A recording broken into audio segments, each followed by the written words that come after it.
Good morning, geometry class. Hope everyone's doing well. We are nearing the end of PACE 1119, and we only have one more book left in geometry to complete the year, so stay focused and work hard, work diligently as we get near the end. So we're going to open up with the word of prayer. We're going to continue our lesson from Friday, and so our lesson, we were looking at coordinate proofs. So how to use coordinate geometry to prove various shapes. And so we're going to pray, and then I'll just quickly review where we left off, and then we'll get right into coordinate geometry. Also, just want to be mindful, today you'll be taking the checkup as well. So make sure that checkup is done and turned in. You want to get that in by 3 o'clock this afternoon, okay? So be sure that the checkup is completed and turned in on time. So let's pray, and then we'll get started. Our Heavenly Father, thank you for this morning. Give us great wisdom, illuminate our minds, I pray, and I pray for the teacher that you'd give me clarity of thought and clarity of speech. Help me to make these principles and rules and theorems easily be understood and grasped. The students to do their part, work hard to study, to memorize and apply what they've learned. In Jesus' name, amen. All right, we're going to begin page 38. Page 38 in your notes there. Just once again, some hints for us. And so if we're looking for certain things in various shapes and line segments, some of the theorems that we've learned in this PACE would apply to those various situations. So looking at the midpoint formula, so if we're dealing with proofs that have to do with the midpoint or the half the length of a segment, we're going to use the midpoint formula. Remember, the midpoint formula is x1 plus x2 divided by 2, y1 plus y2 divided by 2. Again, you want to make sure that you're memorizing all of the equations that we've learned in this PACE. The self-test will be tomorrow, so you want to make sure that you're ready and prepared to take the self-test. Now, if we want to prove lines congruent, if we want to prove lines that are the same length, we're going to use the distance formula. And simply that's d equals the square root of x2 minus x1 squared plus y2 minus y1 squared. And then if we need to prove two lines parallel to each other, or if we need to prove two lines are perpendicular to each other, we simply use the slope of a line, the slope of a line. And then lastly, if you need to prove that two circles are the same size, we're going to use the equation of a circle. So page 38 are very helpful for us. That's going to let us know what equations we're going to be using in order to solve and properly prove the various shapes in coordinate geometry. We did page 39 and 40 for some of the exercises there to show us what to do. But now we're going to look on page 41. We're actually going to do a couple of these coordinate proofs, and we'll work together. We're going to look at the first one here, right? So number 1 and number 2 on page 41. And so it says, prove parallelogram ABCD. So we have our x and y coordinate. Okay, so this is our y, here's our x, and we have a parallelogram.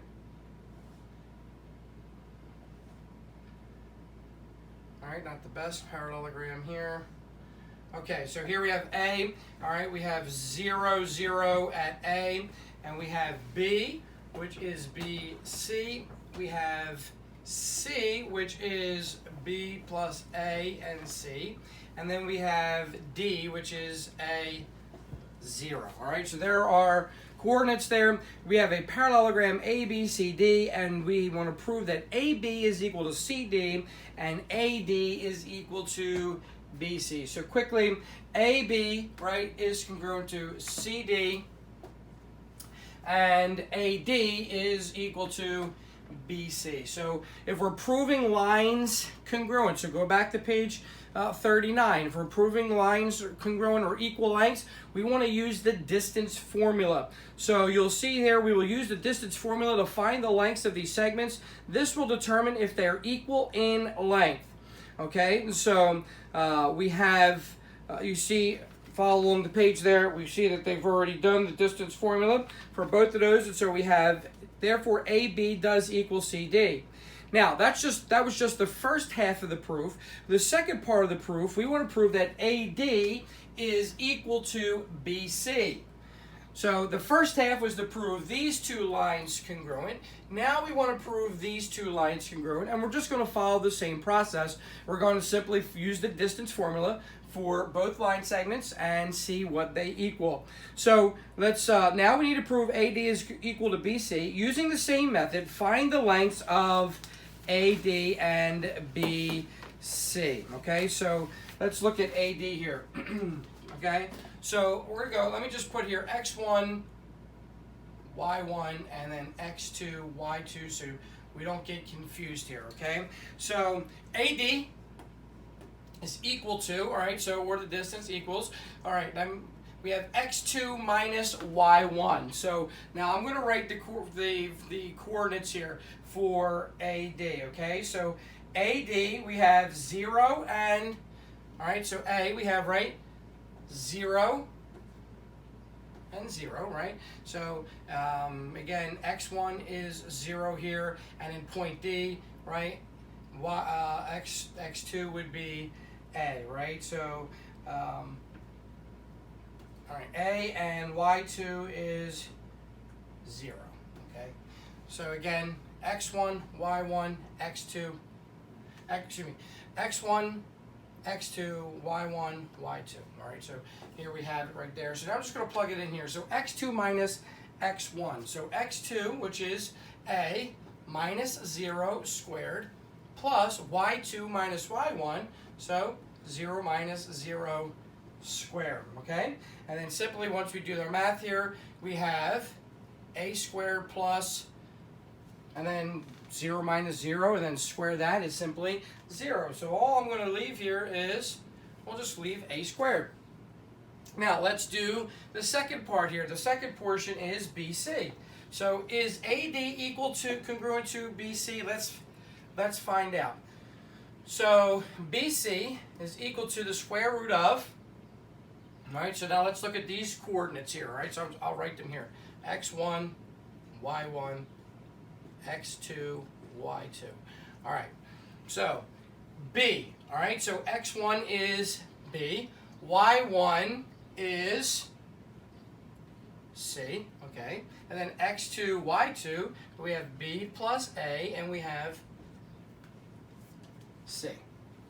So now we're going to plug these into our distance formula here. So again, x2 minus x1, so B plus A, all right, B plus A minus, okay, now again, x2 minus x1, so x1 is, all right, so B squared plus, and then y2 minus y1 is simply going to be C minus C squared. All right, now just simply do our math here. Again, so what happens, we have like terms. So B minus B, class, is 0. And then A squared would be A squared. And then C minus C is 0. And then square that would be 0. So all we have left is A squared. So does AD equal BC? They're both the same. So therefore, they are congruent. So we have proved that parallelogram ABCD with AB equal to CD and AD equal to BC. Now let's do number 3 together, all right? Let's do number 3 together. Prove the diagonals of a rectangle are equal. Okay, so let me redraw our shape here. Let me erase this. Okay, number 3 on page 41. We want to prove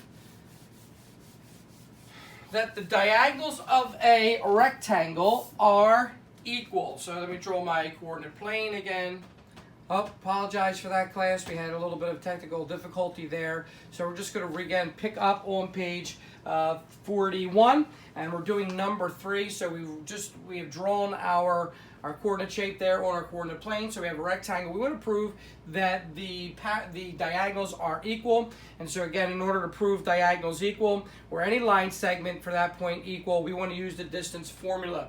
So all I've done was, if we're looking for line segment AC, I took the coordinates of A and I take the coordinates of C, okay? And the coordinates of A are x1, y1. The coordinates of C are x2, y2.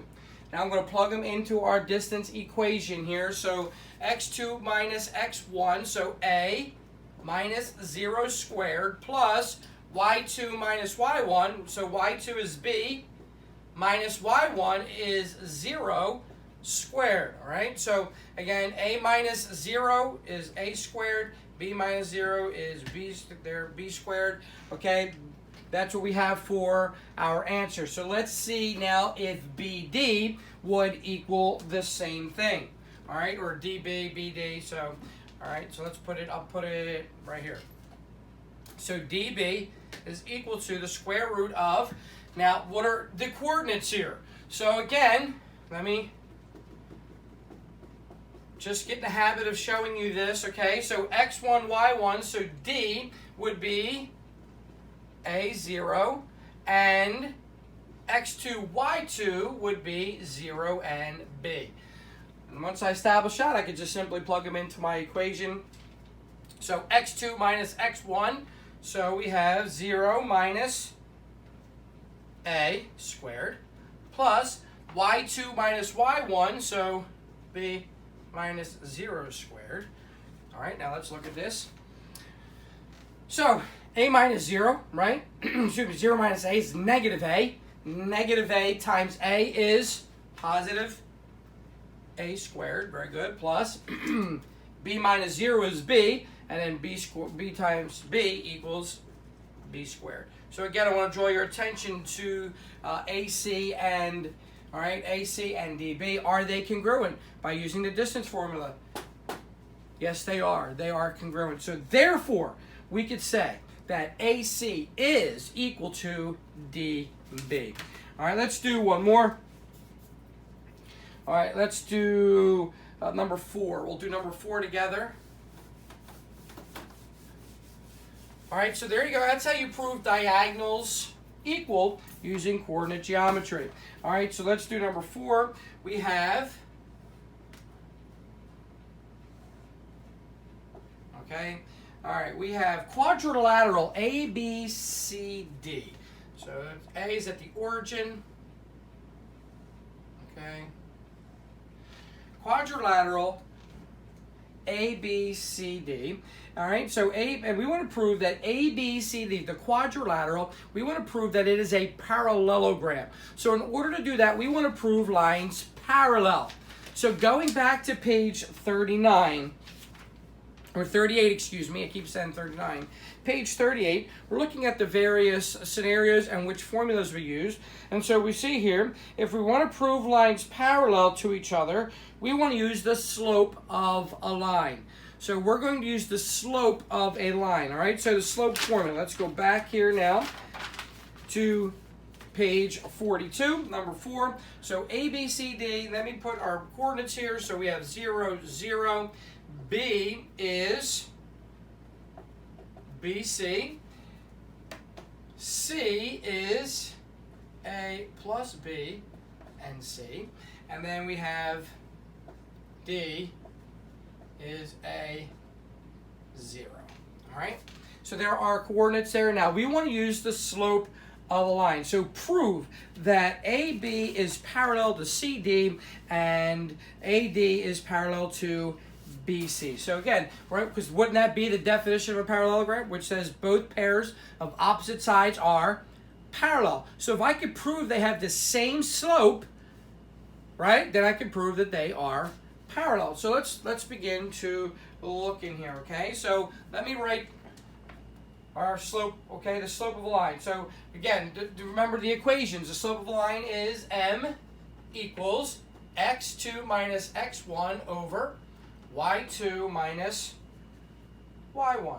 Oh, I think I have it backwards. I think it's y2 first. y2 minus y1 over, okay, there you go. All right, now we're going to simply plug in the coordinates. Now, again, we got to plug in the coordinates for each line, so to prove that they are parallel. So we're going to do this for AB and CD, and then we're going to do it for BC and AD. So we're going to do this 4 times, okay? So let's do the slope of, let's say, line segment AB, okay? So here and here. So x1, y1, so if A is x1, y1, so we have, all right, 0, and y1 is 0, x2 is b, y2 is c. So y2 minus y1. So this is the second y coordinate, right? So y2 minus y1. So c minus 0 over x2 minus x1. So here's the second x coordinate, and here's the first x coordinate. So b minus 0. So line segment AB, the slope of line segment AB is simply c over b. Now let's do the slope of CD. Okay, we want to see if they're equal slopes. If they have equal slopes, then we know they are parallel. So, all right, let me put here line segment CD. All right, so again, y2 minus y1. So here we have y2 minus y1. So c minus 0, okay, equals, or excuse me, over x2 minus x1. So x2, a plus b, minus x1. All right, so c minus 0 is c. Now notice, okay, our like terms, a minus a would be 0. Left with c c over b. So draw your attention to the slopes of a, b, and cd. What can we say here? We can say that the slope, right, the slope of line segment AB, okay, the slope of line segment AB, well, let me write it this way since we're doing an informal proof here. Since CB equals CB, okay, we have then line segment AB is parallel to line segment CD, right?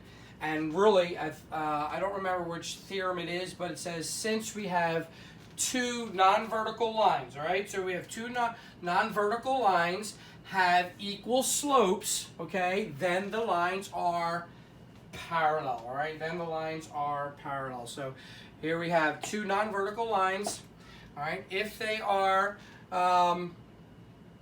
if the two non-vertical lines are parallel, then they have identical slopes. So, okay, now, how about these two lines here? So let's go back up. We want to do now BC and AD. So let's quickly plug in the slope formulas for this one, all right? So again, all right, I'll start under here.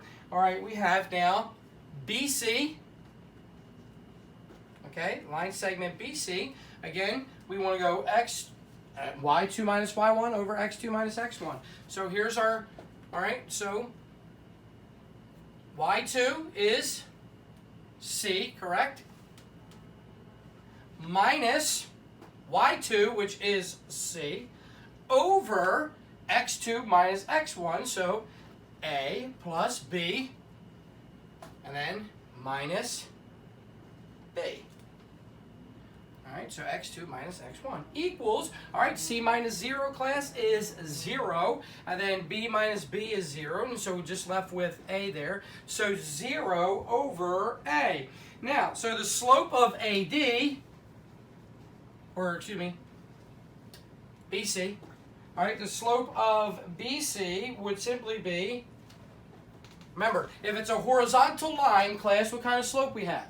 If it's a horizontal line, so we have the slope of BC would be 0. Now let's do AD.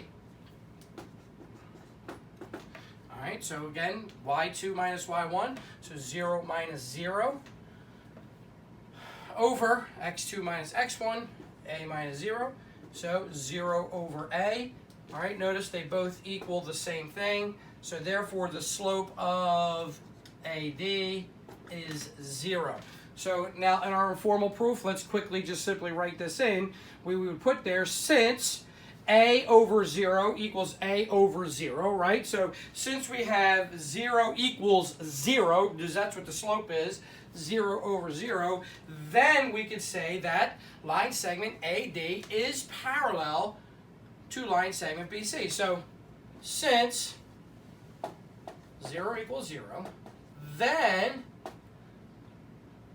line segment AD is parallel to line segment BC. Okay. Then all right. So then, what theorem do we want to cite here? We want to cite, since we have, all right. So if we have two non-vertical lines, all right. So we have two non-vertical lines have equal slopes. Again, equal slopes. Then the lines are parallel.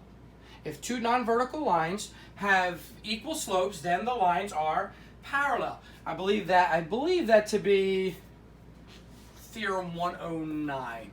All right, but again, we've proven, so we can take this one last step further. So if the opposite sides of a quadrilateral are parallel, then what do we have? We have a parallelogram. So we could just simply say this then. Quadrilateral ABCD is a parallelogram. And basically, the definition of a parallelogram, with both pairs of opposite sides parallel, both pairs of opposite sides. So ABCD is a parallelogram, and that would simply be the definition. And so this is quickly how you do an informal proof using coordinate geometry. Pretty basic, pretty simple. What I want you to do, number 5 on your own. So number 5 on your own, you want to prove lines perpendicular. So if I'm going to prove lines perpendicular, then what do I want to do is basically the same thing. We want to just take the slope formula, find the slope formula for all the various points, and then remember, if the slopes are negative reciprocals of one another, then we know that the lines would be perpendicular. So I want you to do number 5, and then I want you to take the checkup. So page 43 and 44, take that checkup. Be sure that's turned in by the end of the day today, and hope you have a great rest of your day. All right, bye-bye.